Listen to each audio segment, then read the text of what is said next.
Hello dear students. Today we are going to start class 10th Economics chapter 3 Money and Credit part 5. Students, in this part we will cover introduction, informal sector credit, formal and informal sector credit, who gets what, self-help groups for the poor, advantages of SHGs, Grameen Bank of Bangladesh. Students, before starting today's content, let us recall the contents we discussed in previous part so that it will be easy for us to understand the further contents. Let us see what we discussed in previous part. Students, in previous part we discussed formal sector credit in India. Students, formal sector loan includes banks and cooperatives. In that, we have seen the features of formal sector credit. In that, we have seen that the Reserve Bank of India plays a vital role in the credit activity in formal sector. Students, formal sector loans are registered by the government and have to follow its rules and regulations. RBI supervises the functioning of formal sources of credit. They generally charge lower rates of interest. Their main motive is social welfare. We have also discussed about the functioning of Reserve Bank, the role of Reserve Bank in formal sector of credit. We have seen that the Reserve Bank of India supervises the functioning of formal sources of loans. As we have seen that the banks maintain a minimum cash balance out of the deposits they receive. The RBI monitors the banks in actually maintaining cash balance. To maintain the minimum cash balance is mandatory for the banks. It is observed by the RBI. The RBI also observes that the banks give loans not just to profit-making businesses and traders but also to small cultivators, small-scale industries, to small borrowers, etc. Means RBI checks that the loan should not be provided only to the richer section. It should be provided to poor people also, so that they can run their business, they can start economic activities or fulfill their needs or requirements. Periodically, banks have to submit information to the RBI on how much they are lending, to whom, at what interest rate, etc. It means formal sources of credit are guided or controlled by the RBI. There is check on their functioning.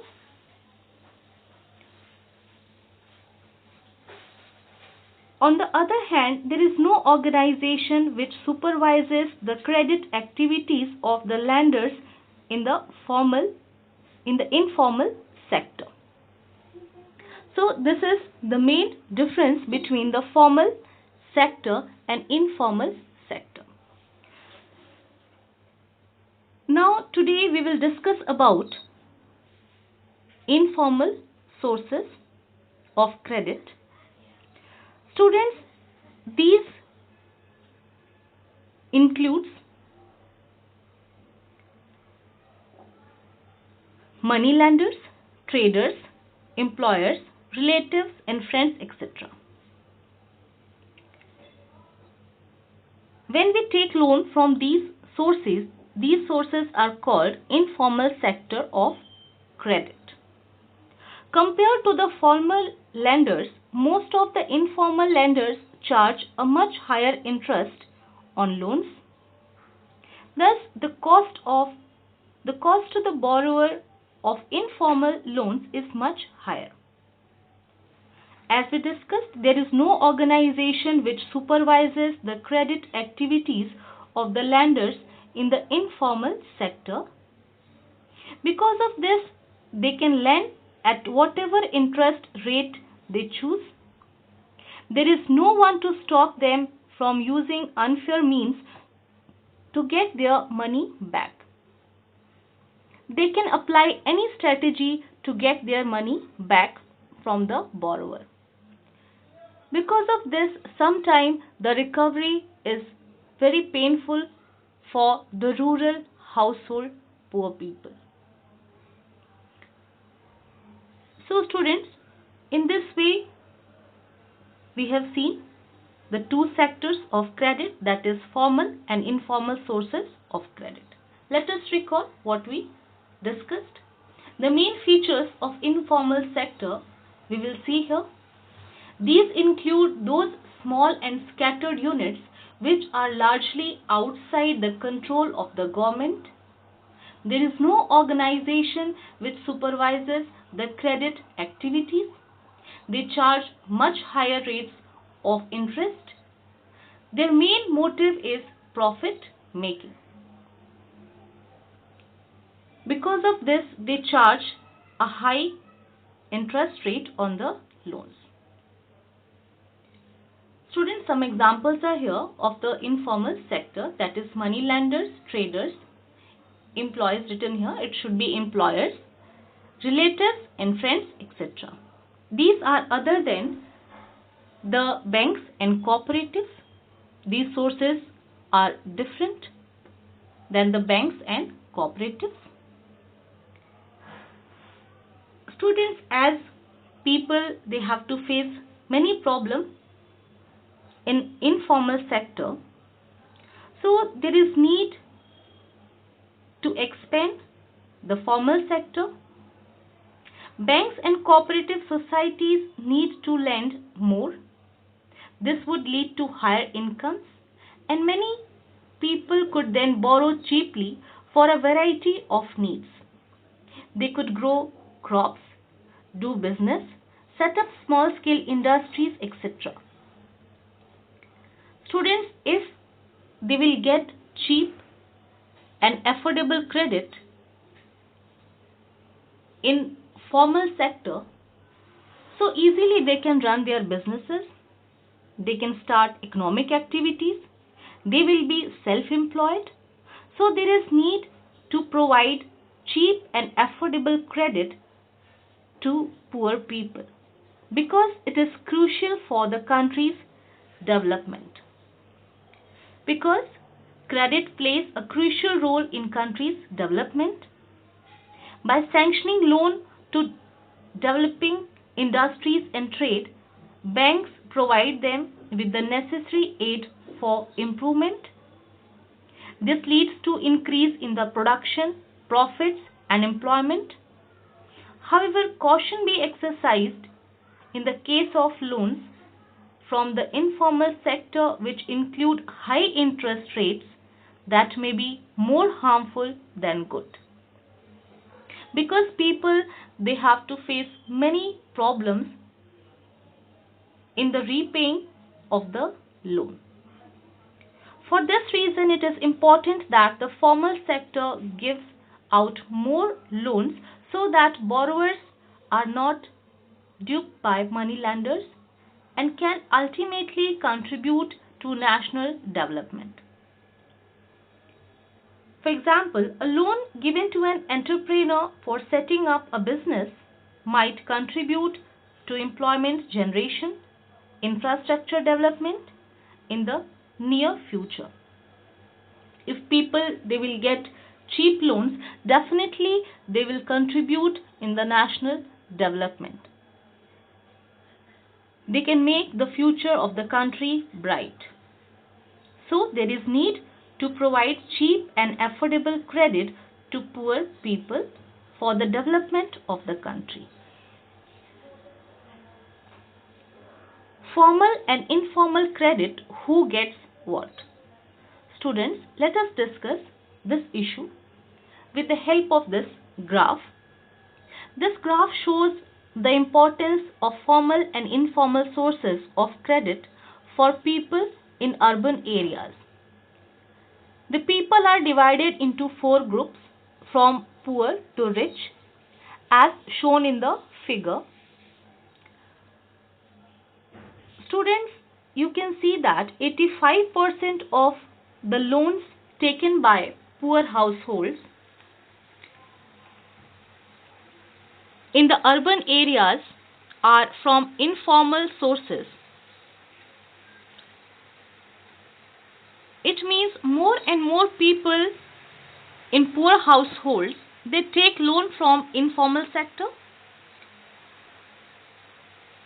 Only 10% of the loan are from informal sources, while 90% are from formal sources. Rich people, mostly they take loan from formal sector, and very less people from richer section, they take loan from informal sector, as it is given in the last figure you can see here. This is because the rich household are availing cheap credit from formal sector. They can pay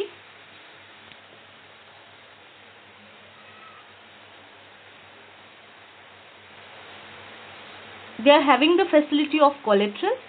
They can fulfill the requirements of the formal sector. So easily rich people are able to take loan from the formal sector. On the other hand, the problem is with the poor people.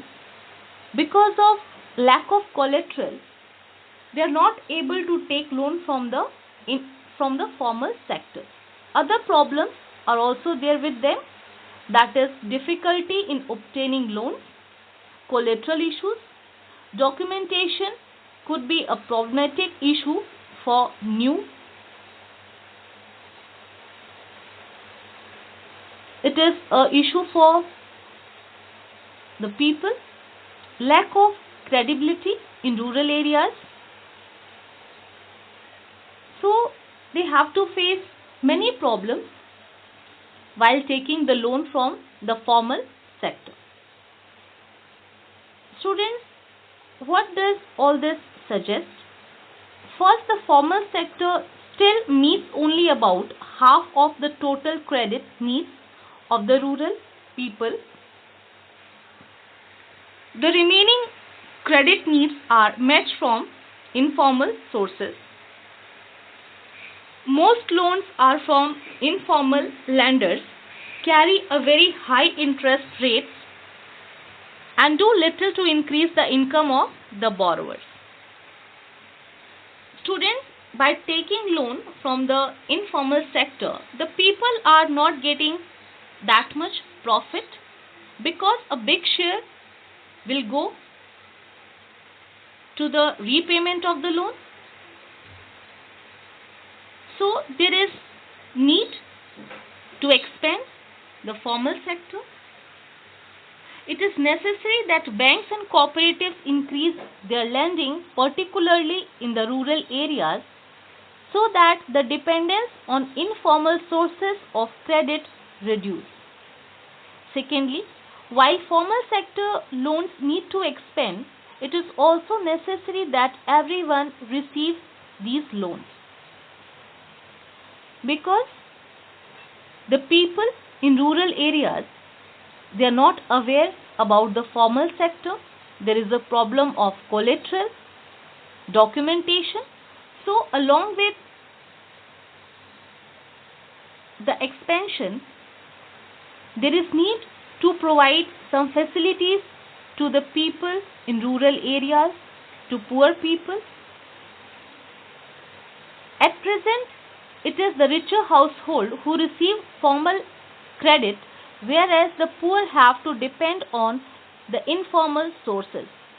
It is important that the formal credit is distributed more equally so that the poor can benefit from the cheaper loans.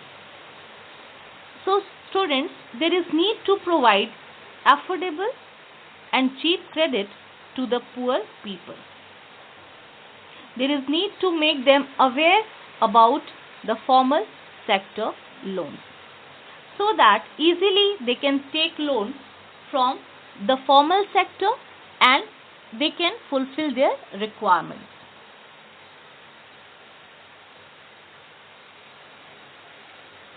Self-help groups for the poor.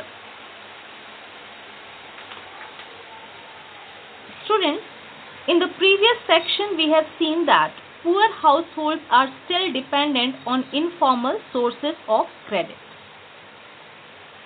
Why is it so? The issues little bit we discussed also, the problems we focused on, that the difficulty in obtaining loans, collateral issues, documentation could be a problematic issue for few, lack of credibility in rural areas, lack of awareness. Different problems are there behind this issue. Let us discuss some of the issues here. Banks are not present everywhere in rural India as it is not accessible to everyone in rural areas. Banks are far away from the reach of poor people in rural areas. Even then they are present, getting a loan from a bank is much more difficult than taking a loan from informal sources. The presence is not sufficient. It is not enough for the poor household in rural areas. To take loan is also very difficult from the formal sector for the poor people because they face the problem of documentation, collateral. Absence of collateral is one of the major reasons which prevents the poor from getting bank loans. So here we have seen that collateral is one of the major problems for the poor people because they are not having assets, lack of property. So they are not able to deposit the collateral to the bank. In the absence of collateral, they are not able to take loan from the banks. On the other hand, informal lenders such as money lenders know the borrowers personally and hence are often willing to give a loan without collateral. As money lenders, personally they know the people and easily they are giving the loans to the people in rural areas. If necessary, the borrowers can, if necessary, approach the money lenders even without repaying their earlier loans. If they have not paid their earlier loan, they can take the another loan or next loan they can take from the money lender. But in future, it will create problem for the borrower. But this facility is not in the formal sector. Without repaying the earlier loan, the next loan will be not given by the bank to the borrower. However, the money lender charge very high rates of interest, keep no records of the transaction and harass the poor borrowers. They can apply any strategy to get their money back. For that, they do the harassment with the poor people, poor borrowers. In recent years, people have tried out some newer ways of providing loans to the poor. The idea is to organize rural poor people, in particular women, into small self-help groups. Students, self-help groups are very helpful for the poor people.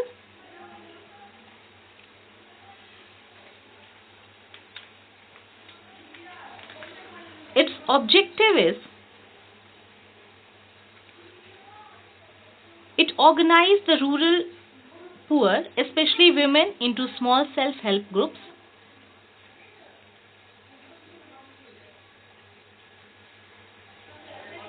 A typical SHGs has 15 to 20 members. Students, in particular,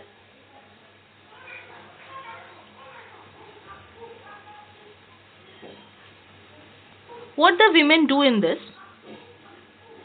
The idea is to organize rural poor, in particular women, into small self-help groups, that is SHGs, and collect their savings. Because for poor people alone it is very difficult to arrange the collateral. So this is a new method to arrange credit for the poor people, basically for the women. A typical SHG has 15 to 20 members, usually belonging to one neighborhood, who meet and save regularly. Saving per member varies from rupees 25 to 100 or more.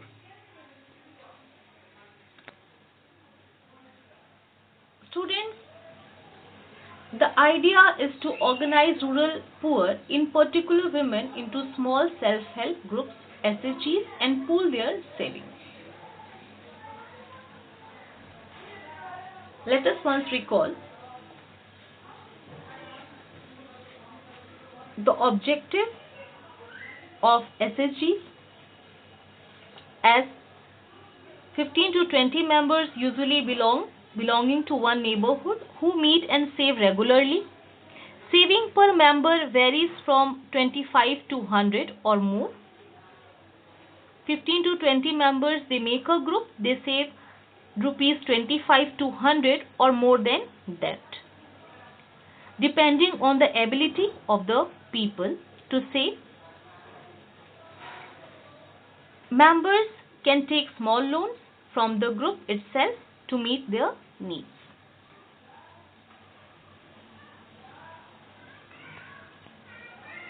As already we discussed that what is SHGs, once again we will see here. A typical SHG has 15 to 20 members, by mistake E is written here, usually belonging to one neighborhood, who meet and save regularly. Saving per members varies from rupees 25 to rupees 100 or more, depending on the ability of the people to save. Members can take small loans from the group itself to meet their needs. So it depends on the group, how many members will be there, what will be their saving, how much money they will save. So in this way they found a new way of taking loan. In this way, with the contribution of each other, they can take loan from the group, because for poor people it is very difficult to arrange a loan, the collateral. So with the help of each other, mainly women in rural areas, they make self-help groups and take loan from their group. Students, let us see the objectives. It collects savings of the members. It provides loans without collateral. It provides timely loans for various purposes like create self-employment opportunities for the members. For instance, small loans are provided to the members for releasing mortgaged land, for meeting working capital needs, that is for buying seeds, fertilizers, raw materials like bamboo and cloth, for housing materials, for acquiring assets like sewing machines, hand looms, kettle, etc. As this is very much helpful for the women, they also start economic activities by taking loan from the group. So it is very much helpful for the poor people in rural areas, basically for women. Now let us see the advantages of SHG.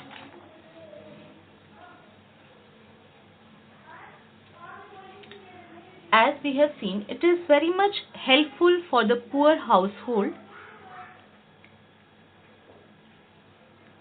Most of the important decisions regarding the savings and loan activities are taken by the group members in SHGs. The group decides as regards the loan to be granted, the purpose, amount, interest to be charged, repayment, schedule, etc. It is not decided by any outsider. It is decided by the group members what will be the purpose, amount, interest rate, repayment schedule. Everything is discussed in the group and decision is taken by the group members. Also, it is the group which is responsible for the repayment of the loan.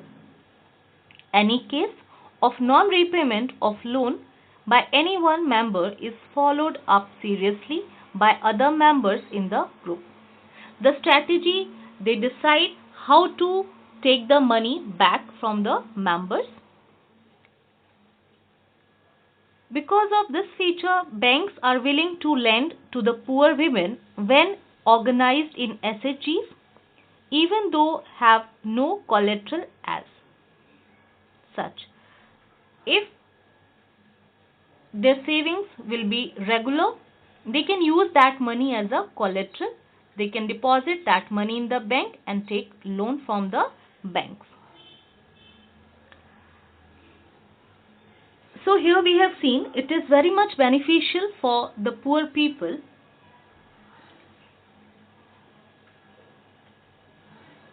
It also gives a platform for the women to discuss over different social issues. These SHGs help borrowers overcome the problem of lack of collateral. They can get timely loans for a variety of purposes and at reasonable interest rate. Moreover, SHGs are building blocks of organization of the rural poor. Not only does it help women to become financially self-reliant, as they can run their business, they can start economic activity and they become self-reliant also. Economically, they become self-reliant. The regular meeting of the group provides a platform to discuss and act on a variety of social issues such as health, nutrition, domestic violence, etc. So in this way, financially it is helpful for the women. On the other hand, it is socially also helpful for the women on social issues, on different issues they discuss whenever the meeting is done. So it is very much helpful for the female. Let us recall what are the advantages of SHGs. The SHGs help the borrower to overcome the problem of lack of collateral. It solves the issue of lack of collateral. They can get timely loans for a variety of purposes and at reasonable interest rate. The interest rate is also reasonable here. It is not very much high. For different purposes, the people can take loan from the SHGs. The group members can take loan from there. SHGs are the building blocks of organization of the rural poor. SHGs are very much helpful in improving the economic condition of the people. It is also giving contribution in the development of the country. Not only do they help women become financially self-reliant, the regular meetings of the group provide a platform to discuss and act on a variety of social issues such as health, nutrition, domestic violence, etc. It means when women they meet with each other, they discuss on various issues like health, nutrition, domestic violence, etc. Variety of social issues they discuss on and become aware. So financially, socially, it is helpful for the females.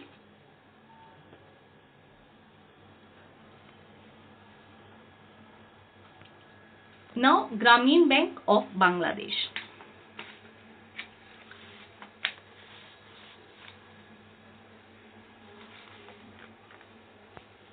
Students, Grameen Bank of Bangladesh is one of the biggest success story in reaching the poor to meet their credit needs at reasonable rates. Started in the 1970s as a small project, Grameen Bank now has over 6 million borrowers in about 40,000 villages spread across Bangladesh. Almost all the borrowers are women and belong to poorest sections of the society. These borrowers have proved that not only are poor women reliable borrowers, but they can start and run a variety of small income generating activities successfully. So students, here we have seen that Grameen Bank of Bangladesh helped poor women. It is helpful in generating employment, economic activities. Grameen Bank of Bangladesh was founded by Professor Muhammad Yunus, a recipient of Nobel Peace Prize for the year 2006. In year 1970, he founded Grameen Bank of Bangladesh. Over the last 42 years, from 1976 to 2017, the operations of the bank spread to a large area of Bangladesh. The bank was started with a very small project, and in the year 2005 it spread across 40,000 villages with 6 million borrowers in various parts of Bangladesh. Most of the borrowers of this bank are women and belong to poor sections of society. It is very much helpful for the poor women. These poor women have started self-employment projects by taking credit from this Grameen Bank. This credit has positive impact on these women as they started a gainful employment which helped them not only to repay their loans but also to earn a good living for themselves and their family. So students, it is very much helpful for the women. Here it is written, if credit can be made available to the poor people on terms and conditions that are appropriate and reasonable, these millions of small people with their millions of small pursuits can add up to create the biggest development wonder. So students, if cheap credit will be provided to the people, definitely they will do the development of the country. They will do biggest development. That will be a surprise. So in this way, Grameen Bank is very much helpful for the poor people. Let us recall what we discussed in this chapter. Students, in this chapter we have looked at the modern forms of money and how they are linked with the banking system. On one side are the depositors who keep their money in the banks, and on the other side are the borrowers who take loans from these banks. Economic activities require loans or credit. Credit, as we saw, can have positive impact in certain situations make the borrower worse off. It means it is having two kinds of impact, that is positive and negative. Credit is available from a variety of sources. These can be either formal sources or informal sources. Terms of credit vary substantially between formal and informal lenders. At present, it is the richer households who receive credit from formal sources, whereas poor have to depend on the informal sources. That also we have seen. So it is essential that the total formal sector credit increases so that the dependence on the more expensive informal credit becomes less. There should be less dependency on the informal sector. So there is need to expand the formal sector, banks and cooperatives. Cheap credit should be provided to the poor people. Also, the poor should get a much greater share of formal loans from banks, cooperative societies. Both these steps are important for the development. So, there is need to expand the formal sector credit for poor people.